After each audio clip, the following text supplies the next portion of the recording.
strange. Then we would go to the Romanian Orthodox Church so the priest could offer us forgiveness. Sometimes I didn't even know what I was asking forgiveness for. But it was the rule, and in Tekirgiol, you followed the rules, or there were consequences. That day, I walked to the church with 4 neighbor girls. As we entered the building, 2 tall men dressed in black and sporting dark glasses blocked the doorway.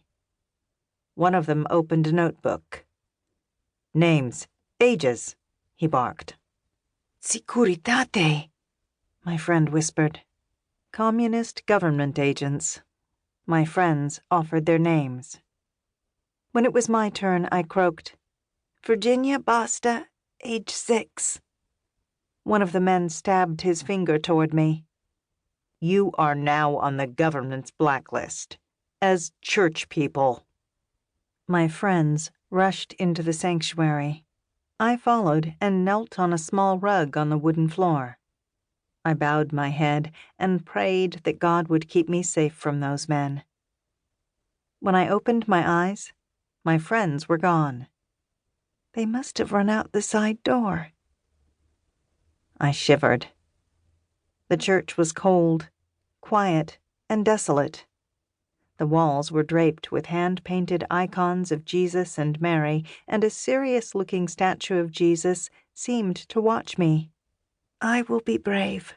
I won't run away because of those Securitate men."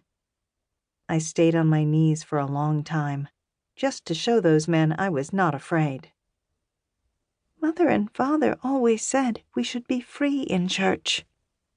2 days later, during the Easter service, the priest sang in Latin outside the church. My stomach growled. We had fasted for a month. No meat, only vegetables.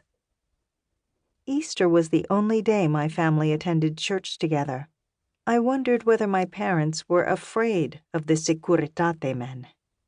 I searched the crowd, but didn't see their dark coats and sunglasses. Finally, the priest snuffed out the candles, and we went home for an Easter feast of lamb, stuffing, and lots of cakes and cookies.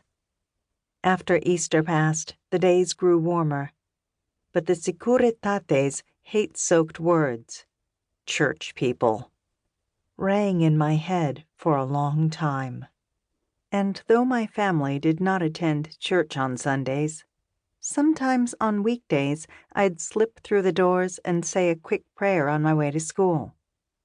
Always, though, this came at great personal risk.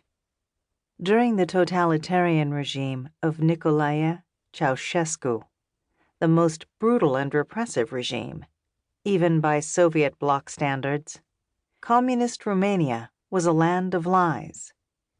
Religion was tolerated only to keep up outside appearances, and internal dissidence was not permitted. Ceausescu's goal was to demolish the churches to make room for his palace, his earthly temple. Declaring himself a god, he decreed that he had brought about the golden era, and every citizen was required to agree with him.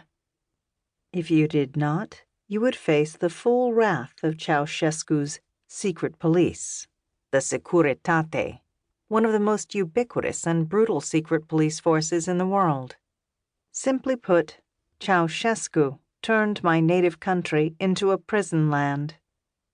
Not only were we not free to confront the lies of the despotic regime, but we lived in a constant state of anxiety and mistrust, as anyone could easily and often arbitrarily denounce a neighbor, a classmate, or family member for making anti-government statements. The best way to avoid punishment, I learned early on, was to remain silent and blend in. Unfortunately, I did not blend in, and for that, I was punished. My mother always had plenty of chores for me to do inside, while my older sister, Alina, my younger sister, Oana, and my younger brother, George, were allowed to play outside. In the beginning, I didn't pay any attention.